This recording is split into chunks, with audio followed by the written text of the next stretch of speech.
Estamos de vuelta acá, estamos de nuevo.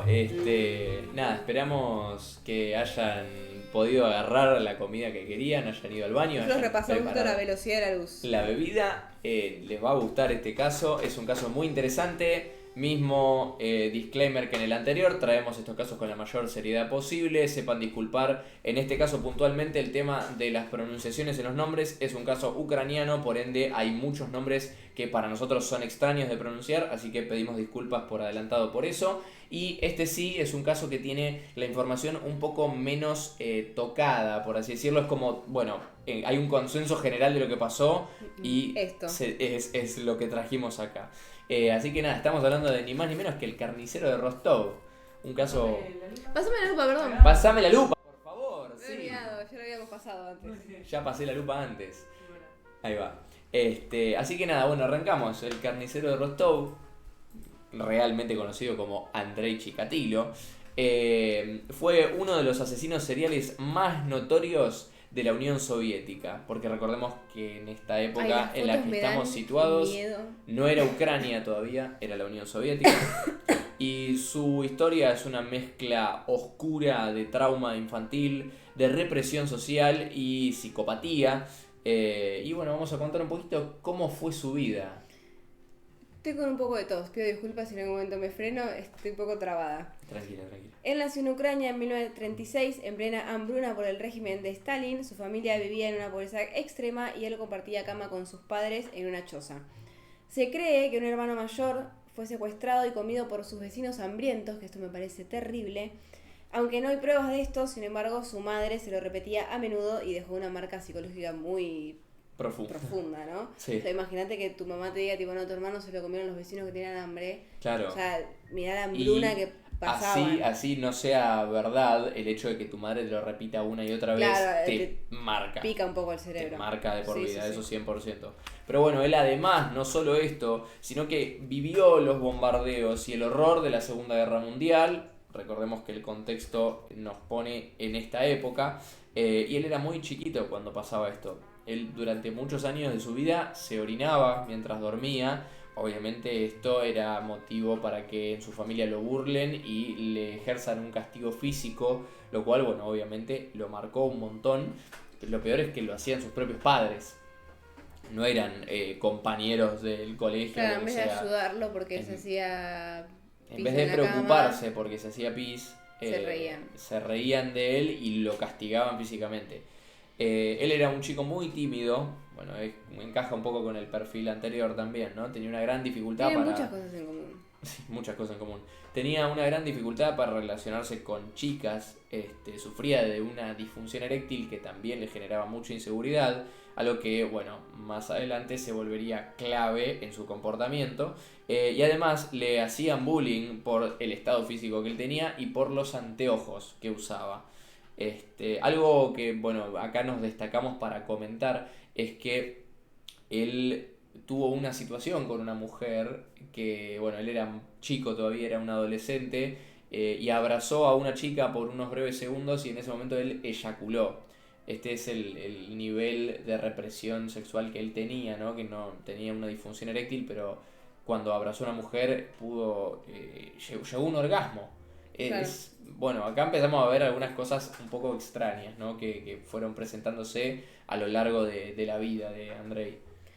Sin embargo, era un buen alumno, lo cual lo destacaba intelectualmente, pero lo aislaba socialmente. Una de sus frustraciones más grandes en esta etapa sería su intento de anotarse en la facultad y en el ejército y haber sido rechazado en ambas oportunidades. Eso es terrible, o sea, se quiso anotar en la facultad y en el ejército, cosa que me sorprende que no los hayan aceptado, sobre todo en esa época Sí, de la claro. Unión Soviética. Y, o sea, imagínate el rechazo de parte de tus padres, el rechazo de parte de tus pares, de las personas de tu edad, el rechazo por parte Que no de una puedes estudiar. facultad y por parte del ejército. O sea, fue Cuando rechazado. no te rechazan nunca, lo rechazaron. Lo rechazaron por todos lados. Finalmente se graduó como maestro y trabajó como profesor. Sin embargo, comenzó a acosar a sus estudiantes, especialmente a niñas, y fue denunciado y despedido de varias escuelas. Se casó con una mujer con la que tuvo 2 hijos, aunque la relación era distante y su vida sexual casi inexistente por el problema que él tenía. Y en esta época ya tenía fantasías sexuales violentas, pero aún no había matado. Claro. Acá también es igual que con John Wayne Gacy, que se casó y tuvo 2 hijos. Sí, es Otra cierto. similitud. Otra similitud más. Son dos casos que los unimos sin darnos cuenta de que Sin darnos estaban cuenta. tan conectados el uno con el otro. Pero bueno, el 22 de diciembre de 1978, Chikatilo cometió su primer asesinato. Encontró a una niña llamada Yelena Zakotnova, disculpen si lo dije mal, de 9 años. La convenció para que se fuera con él a una cabaña que él tenía en las afueras de la ciudad. Intentó violarla, pero no pudo alcanzar la erección. Entonces, en este momento, en la desesperación que él tenía, apuñaló a la niña 3 veces en el abdomen. Y en ese momento él tuvo un orgasmo y se dio cuenta de que su pasión era asesinar, era O sea, matar. gente lo mal de la cabeza que estás, que tenés un problema de erección. ¿Erección se dice? Sí, Y cuando lo logras es porque mataste a una nena de 9 años Literal. apuñalándola. en otras fuentes también encontré que él decía que esta fue la primera vez que sintió placer de verdad, ¿no? Como que fue la primera vez en su vida que se sintió realmente complacido. Lo cual, bueno, obviamente es algo que es terrible por donde lo mires. Es un asco. Bueno, 2 días después la policía encontró el cuerpo mutilado sin ojos de la niña, cosa que vamos a ver que se volvería un sello insignia en él. En todos los asesinatos que cometió pasaba prácticamente lo mismo. Pero terminaron inculpando a otro criminal, a otro agresor sexual bastante conocido de la zona en aquella época. Y bueno, a Chikatilo en este momento lo echaron del colegio en el que trabajaba y consiguió un puesto en una fábrica. El 3 de septiembre de 1981 volvió a atacar, esta vez una chica de 17 años, prostituta, llamada Larisa Kachenko. Pido disculpas también si lo dije mal. La convenció de ir con él al bosque para tener relaciones sexuales, pero falló en el intento, por lo que ella se rió de él. Esto lo enfureció y él la estranguló y eyaculó sobre el cadáver, mordisqueó su garganta salvajemente, le cortó los senos y se comió los pezones. Sí, no, acá empezamos O sea, a ver pone- el grado de Aparte, de ¿cómo se llama? afección. Se me fue la palabra. El grado Caníbal. claro, ya acá estamos metiéndonos con canibalismo directamente. O sea, ya estaba no solo mutilando a sus víctimas, sino que también comiendo parte de sus víctimas.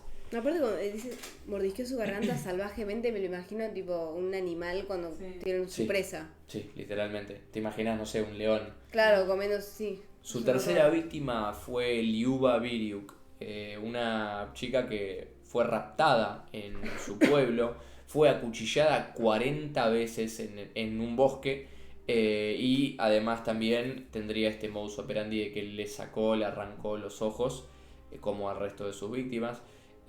Bueno, ese mismo año terminó asesinando a 3 personas más.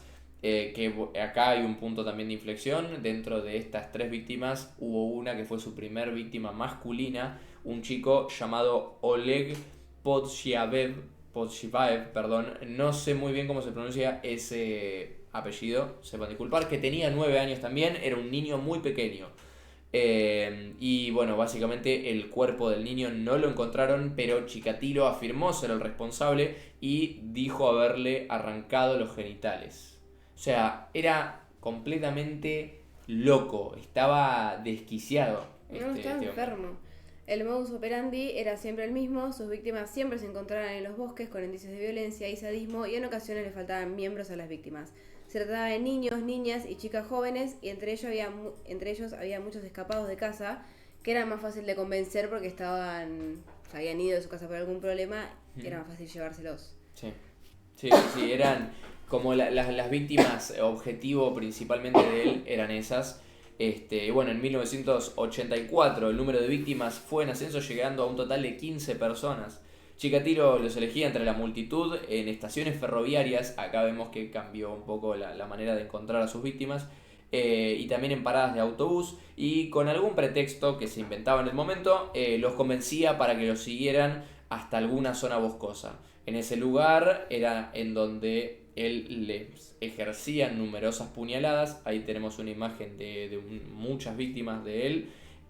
Básicamente les daba un total de entre 30 y 50 puñaladas siempre. Era como un número entre esos dos. Y casi todas sus víctimas sufrían mutilación de los ojos. Que bueno, que es lo que comentamos que era como su sello. Él quería arrancarle los ojos para que los investigadores supieran que era él. Quería dejar su marca. Que era el asesino, el carnicero de Rostov. Y bueno, a las adolescentes o chicas jóvenes eran las que justamente eran objetivo de esta mutilación en los senos o que le extirpaba los pezones y se los comía, ¿no? Nada, estaba completamente loco. O sea, es una persona que realmente estaba muy mal de la cabeza. Estaba completamente demente. Sí. Por el semen hallaron los cuerpos de las víctimas, se supo que la sangre era del grupo AB. El 14 de septiembre de 1984 detuvieron a Chikatilo en el mercado de Rostov porque en líneas generales encajaba con la descripción del asesino, pero no pudieron demostrar nada más ya que la descripción era muy genérica. Tras hacerle un análisis de sangre, este resultó ser de grupo A, o sea que no coincidía con el semen que era AB, y enseguida fue puesto en libertad sin cargos. Para estas alturas, los archivos de la policía contenían datos de unos 26.500 sospechosos, o sea, era Claro. muy amplia la cantidad de gente que entraba en la descripción del asesino. Claro. Recordemos que él asesinaba a sus víctimas en zonas boscosas, entonces por ende no había testigos de los asesinatos o no había una persona que lo haya visto como para dar una descripción un poco más detallada, sino que bueno, se tenían que regir por lo que tenían. Y aparte, El tipo de herida, la fuerza y demás, establecían más o menos la altura, el peso y demás. lo descartaron al toque cuando vieron que su sangre era A y la del semen era AB. Claro, sí, punto muy importante en esto. Además, posteriormente Chikatilo fue acusado por robo en su trabajo y 7 meses después fue fue arrestado por comportamiento impropio en la estación de autobuses de la zona de Rostov y en este momento fue sentenciado a 15 días de prisión.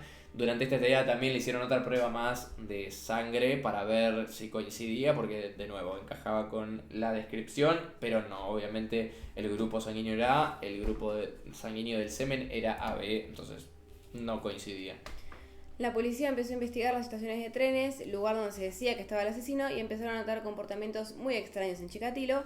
Por este motivo lo detuvieron y lo interrogaron y él terminó admitiendo los 56 asesinatos con lujos de detalles. Tremendo. Un dato importante es que su semen y su sangre tenían grupos diferentes, su sangre era A, como ya dijimos, y su semen era AB, algo poco común conocido como secretor raro. Claro, o sea, Nunca le iba a dar que era lo mismo porque los tenía diferentes. Claro, es muy hay raro que pase, muy pocas pero... personas en el mundo que tienen esta condición Y él era una. y él era una de Que lo ellas. podrían haber atrapado antes, pero no se dieron cuenta porque claramente serían cosas diferentes, o sea, no es problema ya de la policía eso. No, y es que además también, de nuevo, ¿no? Estamos situados muy atrás en el tiempo, o sea, no se tenía la tecnología que se tiene hoy en día. Ya agradecé que se podía saber el grupo sanguíneo a través del semen también, o sea, eran Ya muchos igual, problemas. 56 asesinatos me parece Es una una locura. barbaridad. Y Es tenemos un un montón. caso dentro de la lista de casos para contar Que es peor. tiene mucho más. Pero bueno, en 1952 Chikatilo fue juzgado por 52 de los 56 asesinatos. Los otros 4 no los pudieron probar, entonces nada, básicamente el juicio determinó eso. Fue público y fue televisado, o sea, toda la Unión Soviética pudo ver cómo lo juzgaban. Y Chikatilo gritaba en esta instancia, se desnudaba, se mordía, corría por todos lados. Él quería fingir Claro, que demencia. estaba mal de la cabeza. Básicamente quería quedar como un loco, pero claramente el juzgado estaba claro que él no estaba loco, o bueno, parcialmente. Fue declarado mentalmente competente y en este punto lo condenaron a muerte, igual que el caso anterior.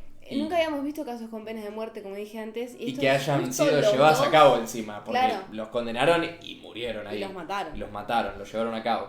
Y En justo este... los dos tienen pena de muerte, increíble. Sí. Y en este caso, bueno, lo ejecutaron el 14 de febrero de 1994. Y bueno, le dieron un disparo en la nuca. Era una tradición en la Unión Soviética el tema de la pena de muerte. El disparo en la nuca era una insignia. Bueno, los cargos que le imputaron a Andrei eran asesinato premeditado con extrema crueldad, con móviles sexuales y aprovechando la vulnerabilidad de las víctimas. El tribunal determinó que los crímenes eran inhumanos, eran sádicos, sistemáticos y sin posibilidad de rehabilitación. O sea, en este punto el juzgado dijo, acá no se puede dudar más. ¿Está bien? Sí, Okay. con un poco de tos. En este punto el juzgado dijo, acá no se puede dudar más, denle la pena de muerte y se terminó. Y así es como termina el caso de Me Andrei. parecen terribles, ambos casos son Pero un asco. Así tremendamente lo describiría, como un violentos de principio a fin, los dos. O sea, y también Pero abusos desde chicos. terminaron bien. Terminaron, bueno, claro, con la persona responsable pagando por sus actos, por sus hechos. Así que nada, Melu, ¿qué opinás? ¿Qué opinás vos? La verdad, bueno, lo mismo que dijeron recién, como es muy loco que sean los dos casos muy parecidos. Y como que este tiene tipo un trauma de la infancia, y como es verdad, ¿no? Eso que dicen que lo que te pasa de chico te marca Es para que toda para tu mí la vida. infancia O sea, es lo que más te maneja después, porque los primeros años son todo lo que somos esponjas, absorbemos sí. todo lo que vemos. Claro. Todo lo que te pasa y como también él después lo conlleva de grande, ¿no? O sea, todos esos traumas que tiene, de que no lo aceptaron en ningún lado y qué sé yo, Tal cual. lo termina llevando también a hacer las cosas que hizo. Me parece muy loco eso. También anoté que como también tiene un modus operandi, ¿no? O sea, no sino de cómo lo mataba, sino el tipo de chica que elegía. Igual el modus o operandi también, porque a todos los lo de llevaba los a un ojos. bosque y los mataban en un bosque y les sacaban Sí. los ojos y si eran... bueno, Esa cosa también del asesino de que quieran que sepa, o sea, que Lo esa hice persona... yo. Él. Fui yo. Claro. Lo hice- Como Jack el Destripador con las Claro. con las víctimas que hacía esto, ¿no? Es que De para mí colgarle. como que lo ven como un premio que le están dejando. Sí. De hecho, bueno, hay otros asesinos seriales a lo largo de la historia que se llevan trofeos de sus víctimas. Bueno, Jeffrey Dahmer no los tenía, Sí. no dejaba las cabezas en la casa. Sí, creo que era otro, el de las cabezas. Bueno, Jeffrey Dahmer. Bueno, no recuerdo. La verdad. Algo de cabezas con Jeffrey Dahmer, lo hicimos el caso. Sí. Por eso me Pueden ir sonó a él. verlo en nuestro canal, en Voces en Foco. Ahí pueden buscar Pasame la Lupa, Jeffrey Dahmer, y ahí les va a aparecer. Y Después, viendo los videos, está totalmente La loco. cara de Obviamente, demente es terrible. obviamente más allá de lo que hizo, que claramente está loco, pero como en su nivel de locura dice, voy a parecer estar loco, así me diagnostican que estoy loco. O sea, no puede ser. No, me parece impresionante, y encima la cara realmente de enfermo, enfermo mental. que tenía. Y el tipo, es lo que decíamos antes, quería que lo atrapen. Él quería dejar una marca, él quería que sepan que fue, él estaba orgulloso de lo que hacía, ¿viste? Y a mí lo que me sorprendió fue el grado de similitud, porque en ambos encontramos esta cosa de que fueron, me sale la palabra en inglés, rejected. Como El tipo que- bilingüe. Literal, sí, que eran rechazados, ahí está. Rechazados por la sociedad, por su familia, por sus pares, por la gente en general, esta búsqueda de aprobación constante, ¿no? Bueno, en el caso de Chikatilo ya era otro grado ya ni siquiera lo escondía a un grado como muy profundo, sino que simplemente, bueno, el tipo era muy extraño. Y nada, las marcas, la manera en la que mataban, el modus operandi que tenían formado, es como que hay muchas cosas que son similares, ¿no? En estos dos casos que trajimos. La verdad lo hicimos sin darnos cuenta, no nos vamos a hacer los capos acá, los propos, que la verdad es que nos salió No nos dimos tranquilo. cuenta. Cuando lo vimos dijimos, ¡oh! Claro, pero bueno, nada, la verdad que fue un caso muy interesante de investigar. Me gustaron. Mirá que no me suele gustar tanto asesinatos, me suele gustar capaz otro tipo de casos, no sé cuáles. Pero no me llamaban tanto y me re gusta hacerlo. Sí, No, quería decir también, porque para la gente que después vea esto en YouTube, sí. que se van a subir los dos casos por separado, entonces si quieren saber de qué otro caso estamos hablando, Sí. va a estar subido también en YouTube. Claro, exactamente. Estamos Seguramente un hablando... video antes que este. Sí, o sea, lo pueden encontrar ahí por fecha, lo van a encontrar. Es el caso de John Wayne Gacy, el payaso Pogo. Lo van a encontrar también en nuestro canal. Estamos haciendo referencia a ese video. Lo que pasa es que hacemos la transmisión de una y después cortamos el videito para que quede lindo. Pero nada, Para eso. que lo vean todo precioso. Que vean cómo empieza y termina cada caso. Así que nada, eso, gente. Eso fue todo. Voy a morir. Sí, te vas a morir en vivo, amiga. Ahí No va. puedo parar de toser. Eso fue todo por el día de hoy. Les agradecemos por haberse pasado. Les agradecemos por todo el apoyo que nos dan siempre. Les mandamos un besazo enorme a sus casas. Gracias por todo lo que nos ayudan. Si quieren que cubramos algún caso en específico, pueden dejarlo en los comentarios, en el chat o en nuestras redes sociales, mandarnos un mensajito. Nosotros lo vamos a cubrir con la mejor de las ondas. Vamos a investigar todo como corresponde y traerlo acá para que lo disfrutes en tu casa. Así que nada, nos vemos este viernes. Vengan En a Voces en vernos. Foco. Se viene un programón muy divertido, muy copado. Así que nada, eso. Como siempre, de 16 a 18 horas, horario Argentina. Pueden vernos en Voz en Foco. Nos vemos, gente, los queremos. ¡Chao!